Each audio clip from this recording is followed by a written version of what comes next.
请问网上总有一种言论说马丁必爆，网格必死，但哇克都实盘交易8年了还活着，这难道不比很多趋势策略好吗？针对这个问题，我已经做过分享，此处截取内部课的一段。大家好，今天我们拆解一个很贵啊，但是实盘超过8年，收益124倍的，并且目前依旧在稳定盈利的 EA 啊，哇卡啊。我先大概介绍一下它啊。那么它的源码呢，大家现在可以从这个学员资料中下载啊，可以看看，这个卖小2万块的 EA 究竟有什么神奇的地方。好，那这个哇卡它到底是个什么东西呢？本质上它是一个典型的网格类 EA 啊，但是在市场上的定位是属于那种比较成功的商业产品啊，在圈子里确实有些名气啊。目前呢，它已经有超过8年的这个实盘记录啊，累计收益呢也达到了一个非常夸张的水平啊，12400多啊，并且你看它每个月的话，基本上都是正收益啊，并且它在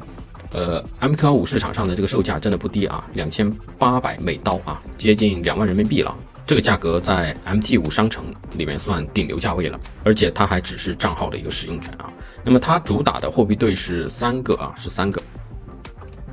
这是它的啊，这是3个啊，分别是澳加、澳纽和纽加。那么有经验的一看就知道啊，全都是波动率相对较低啊，容易走这个震荡区间的一个货币对啊。那么策略的内核呢，官方的说法是它是一款先进的网格交易系统啊，究竟有多先进啊？有多先进啊？待会儿我们看了它这个源码就知道了啊。我是做了汉化啊，所以先进与否呢，每个人他看了可能都有各自的一个评判的标准吧啊。它是运行在15分钟周期的啊，并且一张图表可以交易所有的交易品种啊，这没什么好稀奇的啊。我不知道作者官方他把这个点拿出来作为特征有什么可值得宣传的啊？也就是多品种 EA 嘛，我们之前章节中也讲过的啊，并且我们资源中后面传的很多策略也都是应用的这种多品种同步运行的啊。官方拿这个当卖点，可能是想表达它用起来很简单吧啊。然后下面就是一堆这个网格相关的参数啊，这个待会儿我们直接看源码啊。反正整体看下来呢，它就是一个价格不菲的网格策略啊，商业产品啊。那么这样的策略呢，我们也有啊，也跑了几年了啊，并且这个各种特征吧，比如说25年各种特征吧，还是挺像的啊。所以我个人对于这个哇卡，我是没觉得有多先进啊，多高级啊。但是话又说回来了。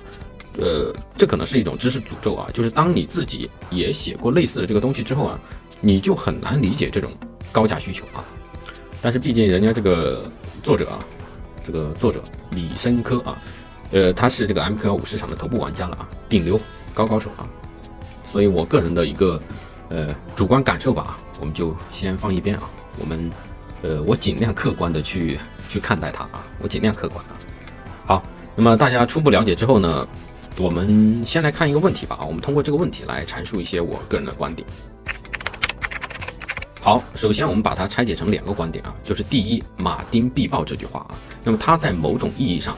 是一正确的废话啊，因为所有的策略，只要你不加任何风控，你不设一个明确的停止动作啊，你把它丢进无限的时间和无限的波动的市场里，那么最终破产的概率都是趋近于100%的啊，就不管你是马丁、网格啊，还是趋势震荡，结果都是一样的啊。爆仓它不是一个概率问题啊，而是时间问题啊，差别只在于爆的速度和路径啊，所以问题的根源从来就不是马丁或网格这个标签啊，而是这个系统它有没有风险上限啊。那么更准确的说，就是你有没有一种比较危险的行为啊，最危险的行为就是在持续亏损的时候，你还一厢情愿的扩大风险敞口。大家注意啊，这个扩大它不只是明面上的加仓、补仓、翻倍下单，还有的是在一个已经被证明逻辑失效的方法上不停的入金啊、充值、换账户来续命啊。那么只要你的这种心态还在啊，那么任何策略对于你来说都是危险的啊。所以我们之前讲策略管理那一章的时候，我强调这个策略管理它是必要的啊。你可以选择一直加仓，包括任何激进的行为啊。那么只要你有预案，那么你个人可以选择这么做啊。但是你对于账户的总资产回撤上限以及什么时候该离场认亏啊，你必须有先发制人的一个规划啊。那么很多人他是错误的把这个风险结构问题硬说成是一个策略标签问题啊，而且我个人觉得是很多人他有这种言论啊，他可能更多的只是人云亦云啊，就跟着喊什么马丁必爆啊，这个必死那个必死啊。这种思维上的偏见才是最大的一个误区。好，这是第一点啊。那么第二点啊，为什么瓦卡瓦卡它就是说它实盘了8年啊，它从18年开始的嘛，实盘了8年还活着，而且目前啊，最近是5月份，目前还依旧稳定盈利啊，虽然最近都波幅非常的小啊，但是我觉得一点都不奇怪啊。那么首先，任何策略背后呢，它都藏着使用者的一个预期和风险分配啊。那像瓦卡瓦卡这种带加仓的马丁网格啊，那么如果风险分配做得很好啊，活得很久，也不是一个很奇怪的事情啊。而且我们看它的这个资金记录啊，那么典型的手法就是早期用相对较大的仓位啊，快速的把这个收益率拉起来，然后等账户有了安全垫之后，逐步的把风险敞口缩小啊，缩得很小啊。那么剩下的任务就是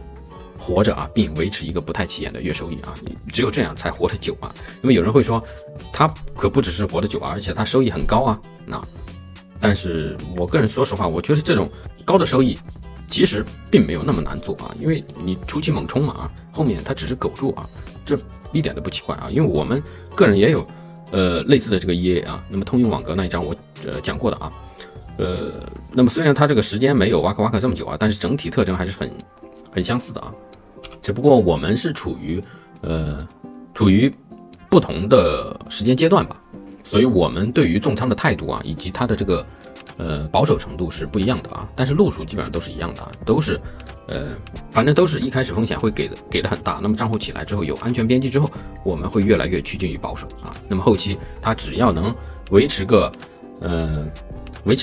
几个点的收益啊，我们基本上就不会去动它啊。那么品种的选择基本上也是很类似的啊。那么瓦卡瓦卡它是这个澳加、澳纽、纽加，然后我们做的话是一个单品种的美加啊。那么本质上其实都是吃这个商品货币的低波动啊，均值回归的一个特性啊。